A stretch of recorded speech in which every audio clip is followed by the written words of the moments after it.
నమస్తే vision news కు స్వాగతం. ఈనాటి వార్తలు. ఈ నెల 10న జిల్లాలో పండగ వాతావరణంలో మెగా పేరెంట్ టీచర్స్ మీట్ పెద్ద ఎత్తున నిర్వహించినట్లు జిల్లా కలెక్టర్ చంద్రబాబు నాగరాజన్ తెలిపారు.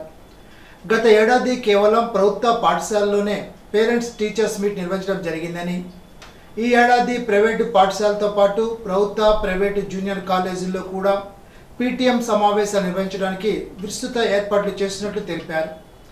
ఇది ఒక పండుగ వాతావరణంలో సమగ్ర విద్యా అభివృద్ధికి దోహదపడే విధంగా నిర్వహించనున్నట్లు తెలిపారు. జిల్లా వ్యాప్తంగా 1931 ప్రభుత్వ ప్రైవేట్ పాఠశాల నుండి విద్యార్థులు వారి తల్లిదండ్రులతో కలిసి హాజరు కానున్నారని తెలిపారు. ఈ ఏడాది ప్రభుత్వ ప్రైవేట్ జూనియర్ కళాశాలలో కూడా జిల్లాలో ఉన్న 102 జూనియర్ కళాశాల నుండి విద్యార్థులు వారి తల్లిదండ్రులతో సహా హాజరు కానున్నట్లు తెలిపారు. కేంద్ర ఆర్థిక శాఖ మంత్రి నిర్మలా సీతారామన్ దత్తత గ్రామం పిఎం లంక అభివృద్ధికి గ్రామస్తుల సహకారం ఎంతైనా అవసరమైనని జిల్లా కలెక్టర్ చంద్రబాబు నాగరాజన్ అన్నారు. నర్సాపురం మండలంలో కేంద్ర ఆర్థిక శాఖ మంత్రి దత్తత గ్రామమైన పెద్దమైనవానిలంక గ్రామంలో డెలైట్ కంపెనీ సిఆర్ఎఫ్ ఫండ్స్తో చేపట్టిన అభివృద్ధి పనులను నర్సాపురం శాసనసభ్యులు ప్రభుత్వ విప్ బొమ్మిడి నాయకర్, జిల్లా కలెక్టర్ చంద్రబాబు నాగరాజన్, కేంద్ర ఆర్థిక శాఖ మంత్రి వ్యక్తిగత కార్యదర్శి అనిరుద్ ఎస్ పులిపాక సంయుక్తంగా శనివారం పరిశీలించారు. పిఎం లంక డిజిటల్ భవనానికి చేరుకొని అక్కడ నిర్వహిస్తున్న నైపుణ్యాభివృద్ధి శిక్షణ తరగతులను స్వయంగా పరిశీలించి విద్యార్థులు ఏ ఏ ప్రాంతాల నుండి వచ్చి శిక్షణ పొందుతున్నారు తదితర వివరాలను కేంద్ర ఆర్థిక శాఖ మంత్రి వ్యక్తిగత కార్యదర్శి అడిగి తెలుసుకున్నారు. ఈ సందర్భంలో కేంద్ర మంత్రి వ్యక్తిగత సహాయకులు విష్ణు సింగ్, నర్సాపురం ఆర్డీఓ దాసిరాజు, జలవనరుల శాఖ SE Nagarjuna, EE Satyanarayana, AE Ramana, GWS అధికారి వై దోసిరెడ్డి, విద్యుత్ శాఖ SE Raghunath Babu, Deloitte company senior consultant Abhay Varma, Pedavainalanka sarpanch K Kanakadurga, tahsildar తదితరులు ఉన్నారు. సుపరిపాలన తొలిగడుగు కార్యక్రమం భీమవరం పట్టణ అధ్యక్షుడు మద్దాల రామ ఆధ్వర్యంలో తెలుగుదేశం పార్టీ రాష్ట్ర కోశాధికారి మెంటే పార్థసారథి, టీడీపీ నాయకులు కార్యకర్తలు కలిసి 18, 19 వార్డుల్లో నిర్వహించారు. ఈ సందర్భంగా మెంటే పార్థసారథి మాట్లాడుతూ ప్రభుత్వం ప్రవేశపెట్టిన సూపర్ 6 పథకాలను ప్రజలకు వివరిస్తూ ప్రజలు ఎంతవరకు లబ్ధి పొందారనే సమాచారాన్ని ప్రతి నుండి ఫీడ్బ్యాక్ తీసుకుంటున్నామని తెలిపారు. కార్యక్రమంలో తెలుగుదేశం పార్టీ నాయకులు కార్యకర్తలు పాల్గొన్నారు. అంతర్జాతీయ సహకార వారోత్సవాల సందర్భంగా భీమవరం హ్యాండ్లూమ్ అసిస్టెంట్ డైరెక్టర్ కార్యాలయంలో జిల్లా స్థాయి వీవర్ల సహకార సంఘ సభ్యులు, జిల్లా సహకారాధికారి శంకు మురళి, లీడ్ బ్యాంక్ మేనేజర్, జిల్లా చేనేత జౌళి శాఖ అధికారి అప్పారావు పాల్గొన్నారు. ముద్రా రుణాలు పెంపు గురించి, మార్జిన్ మేమీ పెంపు గురించి, సంఘాలకు చెల్లింపుపై లీడ్ బ్యాంక్ మేనేజర్తో చర్చించారు. ఈ సమస్య పరిష్కారానికి మేనేజర్ తగు సూచనలు ఇచ్చారు. తన బిడ్డలకు తల్లికి వందన డబ్బులు పడలేదని మనస్తాపం చెందిన ఒక వ్యక్తి హైటెన్షన్ విద్యుత్ పోల్ ఎక్కి నిరసన వ్యక్తం చేశాడు. ఈ ఘటన పశ్చిమ గోదావరి జిల్లా భీమవరం బైపాస్ రోడ్లో జరిగింది.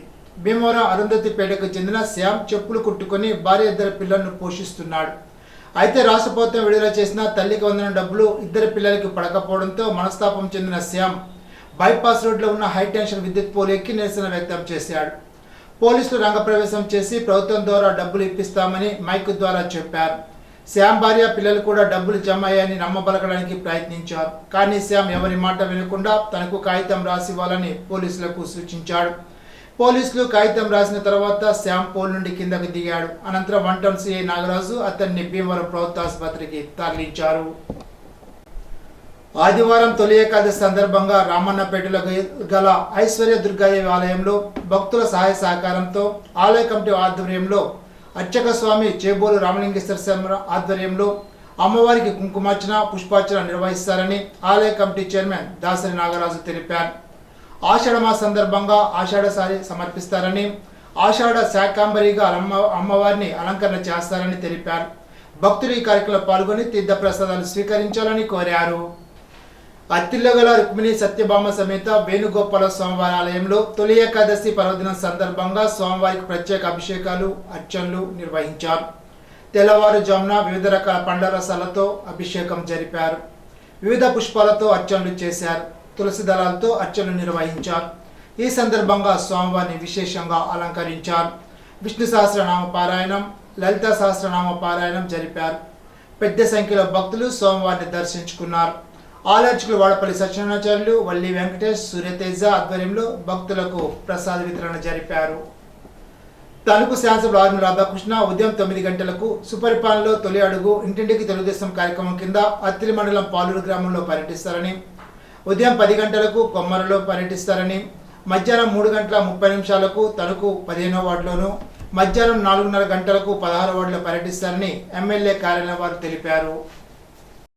కూటమి ప్రభుత్వంలో మొదటి ఏడాది ప్రతి ఒక్కరూ సంతృప్తి వ్యక్తం చేస్తూ తమ సంతోషాన్ని వెలిపించుతున్నారని తణుకు శాసనసభ్యులు ఆర్మీ రాధాకృష్ణ పేర్కొన్నారు. కూటమి ప్రభుత్వం ప్రజల సమస్యలను దృష్టి పెట్టి వాటిని పరిష్కరించే దిశగా కృషి చేస్తోందని చెప్పారు.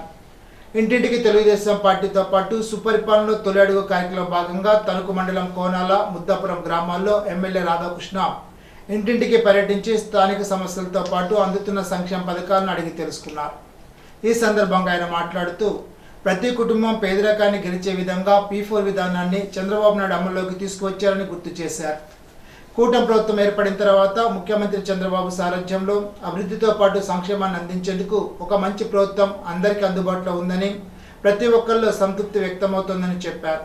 కోనాల, ముద్దాపురం గ్రామాలకు దువ్వ నుంచి కోనాలు వెళ్లే రోడ్డు కారణంగా దీర్ఘకాలికంగా ఇబ్బందులు ఎదుర్కొంటున్నారని అన్నారు.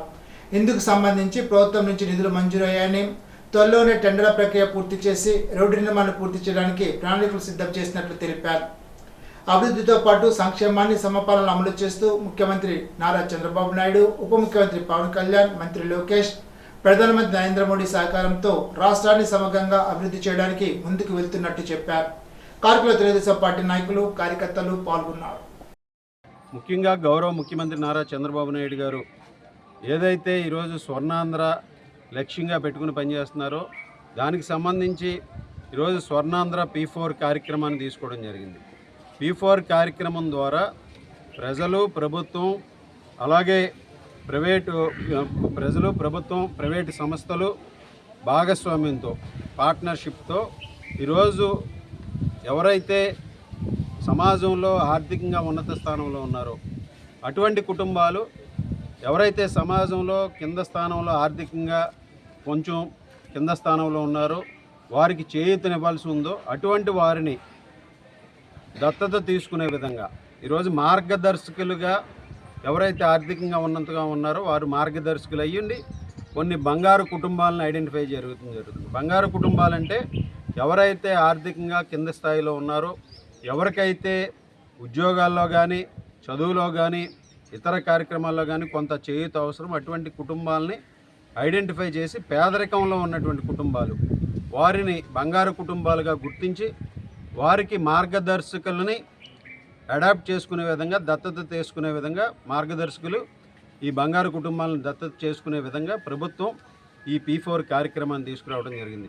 మన నియోజకవర్గంలో కూడా దాదాపు 5,000 నుంచి 10,000 మంది 10,000 బంగారు కుటుంబాలని ఐడెంటిఫై చేసి వారికి మార్గదర్శకులను కూడా అడాప్ట్ చేసుకునే విధంగా రాబోయే రోజుల్లో ఈ కార్యక్రమాన్ని పెద్ద ఎత్తున తీసుకుని ఈరోజు ప్రభుత్వం యొక్క లక్ష్యం, ముఖ్యమంత్రి గారి లక్ష్యం ఈరోజు ఏదైతే ప్రతి కుటుంబం కూడా పేదరికాన్ని గెలవాలి, పేదరికంలో ఎవరూ లేకుండా ప్రతి ఒక్కరి తలసరి ఆదాయం పెరగాలి.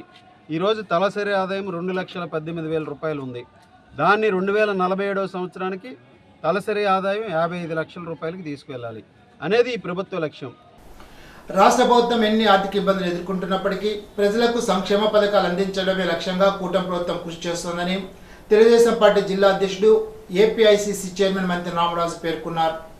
ఇంటింటికి తెలుగుదేశం సుపరిపాలనకు తొలి అడుగు కార్యక్రమంలో భాగంగా శనివారం ఇరగవరం మండలం కంతేరు, కత్తోపాడు గ్రామాలతో పాటు తణుకు మండలం కోనాల, ముద్దాపురం గ్రామాల్లో స్థానిక ఎమ్మెల్యే ఆర్మీ రాధాకృష్ణతో కలిసి ఆయన పర్యటించి ప్రజలకు అందుతున్న సంక్షేమ పథకాల వివరాలను అడిగి తెలుసుకున్నారు.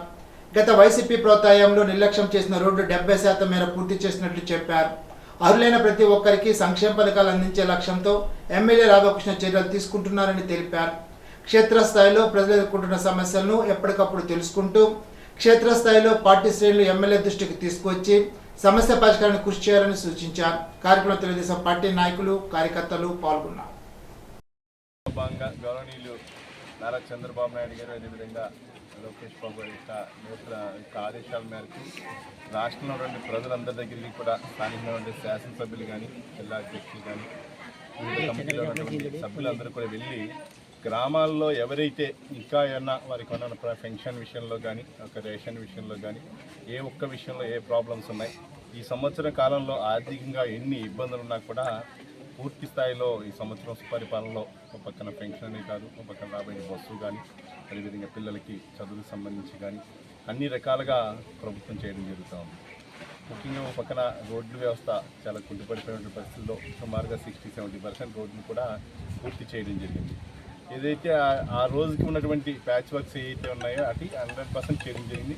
ఈ 6-5-6 నెలల్లో మళ్ళీ కొత్తగా మనం చూస్తున్నాం, మనం కాలం వెళ్ళే కొద్దీ మళ్ళీ రోడ్లు పడతా ఉంటాయి. అవి కూడా స్థానిక శాసనసభ్యుల వారు ఆధ్వర్యంలో పూర్తిగా గౌరవ చంద్రబాబు నాయుడు గారి దృష్టిలో పెట్టి చేయడం జరుగుతుంది. ఇప్పుడు ఒక చిన్న బ్రేక్.